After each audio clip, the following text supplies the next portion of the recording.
Good morning, Tech fam. It's Monday, May 19th, and you're listening to FLYTECH Daily, the podcast that makes your morning smarter in 15 minutes or less. We're kicking off the week with 4 big stories that matter, and we'll break them down so anyone, even your grandma, can understand what's going on in tech today. For our first topic, Apple might be making its thinnest iPhone ever, but that slim design comes with a battery trade-off.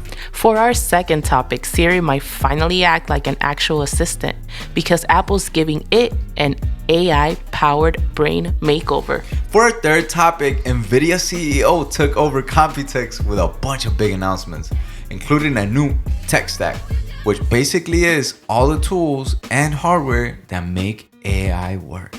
And for our fourth topic, Microsoft wants AI agents that can collaborate and remember your past chats. Basically, coworkers that never forget anything. All right, Michelle, let's fly. Apple is reportedly working on what could be its thinnest iPhone ever, the iPhone 17 Air. A new leak claims that it will come in just 5.5 millimeters thick and weigh about 145 grams. That's thinner than most pens and lighter than nearly any modern flagship. But with that slim design comes a trade-off, a smaller 2,800 milliamp battery. So what does that mean exactly? Battery capacity is measured in milliamp hours or mAh. Higher numbers typically mean longer battery life, so a 2800 mAh battery might not last as long, especially for heavy users. Apple could offset this with a more efficient A19 chip and software optimization, but it's clear this phone is focused on form over endurance. It's a bold swing from Apple, but not everyone's going to love it. I'm gonna love it. No, you're not. Yes, You're this gonna thing is heavy. You are going to complain every day about how you need to charge your phone 3 times. What I want to see is videos of of people sitting down on it and bending it. Remember the iPhone 6 Plus? Yes, everyone bent that phone. Yeah, nah, but Apple wouldn't let that happen again. Let's hope not. We got titanium. So, Michelle, what's the takeaway for our beautiful listeners? Apple's slimming things down, but ultra-thin phones could mean ultra-frequent charging. For our second topic, if you ever asked Siri a question and ended up doing the search yourself, this one's for you.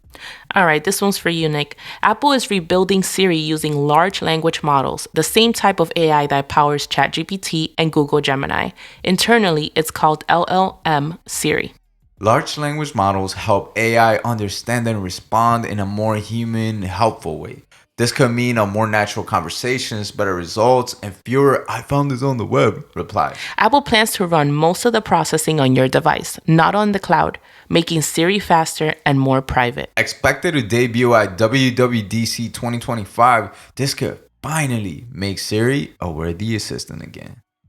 That's awesome. So maybe we can finally get the Siri that we are all hoping for. Yeah, I don't know about again. Isn't this what they promised with the Apple Intelligence? It just never came. Yeah, I still use it. I mean, it doesn't really do anything. It just searches on the web for you anyways, half of the time, and all the HomePods do the same thing. Yeah, I love Apple, but what about the people that bought the phone just for Apple Intelligence? Come on, Tim. Tim. So, Nick, what's the takeaway? Siri might finally go from frustrating to futuristic and actually earn a spot on your home screen again. And for our third topic, at Computex 2025, NVIDIA CEO Jensen Huang made several big announcements that solidify NVIDIA's position in AI leadership. All right, let's break it down. A tech stack is the collection of tools, hardware, software, chips, and interconnects that together power AI applications.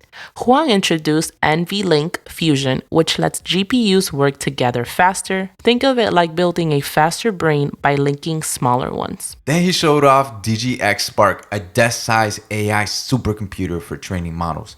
It's tiny, but it packs a punch.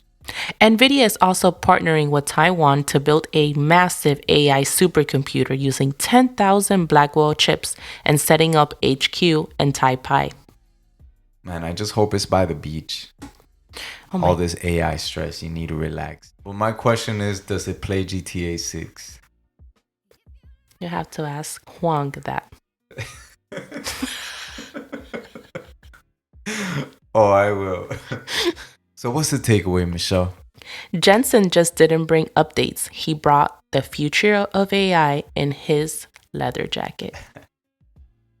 I love his leather jacket.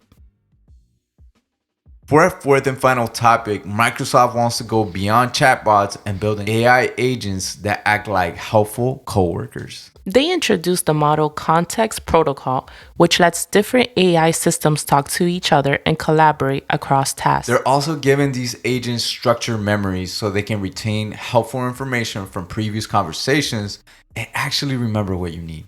The vision of the agentic web is Microsoft's way of turning AI from a tool into a digital teammate. Thank you, Microsoft. So what's the takeaway, Michelle? Microsoft AI agents won't just listen, they'll learn, remember, and work together like your most efficient team ever. That's it for today's FLYTECH Daily. If you like the breakdowns, hit follow and leave a review. 5 stars is our favorite LLM prompt. We'll be back tomorrow with more on Apple's WWDC leaks, Spotify's AI experiments, and whether foldables are worth it in 2025. Until then, keep drinking your coffee. Peace.